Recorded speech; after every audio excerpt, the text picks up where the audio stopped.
Welcome to our heart opening with twist tutorial. This is one of my most widely used chair yoga poses and also regular yoga poses that I do with people because it has a lot of benefits for opening up the chest, for maximizing breath intake, and for relieving any sort of rounding in the upper back. Okay, and our generation is going to have more problems like this. So incorporating some of these motions and doing one side at a time is very beneficial because you can maximize the effectiveness and you can also play with the breathing in order to increase the capacity. So we start always in our basic seated mountain pose, upright spine, crown to coccyx alignment. We're finding that length and let the arms rest on the knees. So the first variation I'm going to give is a little bit of the modification of this. So the eyes in this track the thumb. So I'm going to have my left palm up and I'm going to open up my thumb and we're going to focus on one side at a time. And on an inhalation, I'm going to initiate motion. So I might have my students breathe in once first and then exhale, empty the lungs.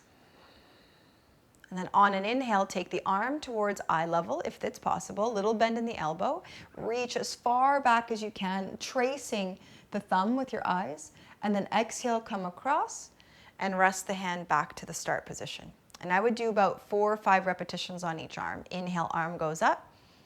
Look and reach back. See how far you can reach towards the wall behind. And then exhale, the arm comes across. We're tracking the finger with our eyes and we lower it down.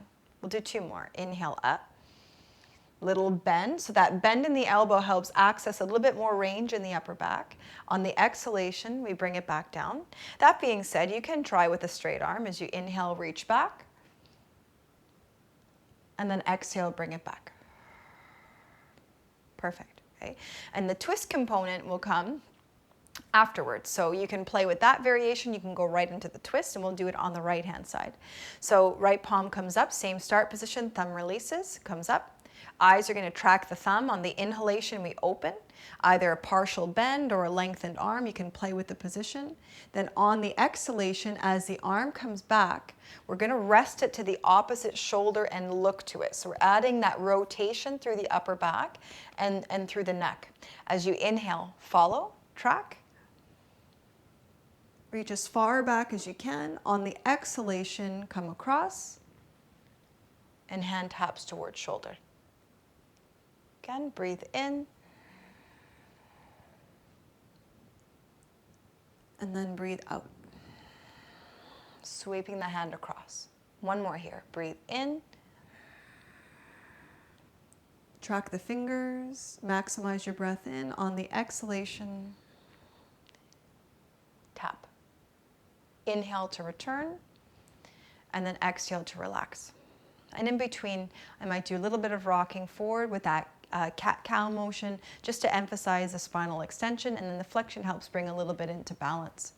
So try out those variations and see what works best. When we get to our standing series, you're going to see the full variation of the pose with the different arm movements.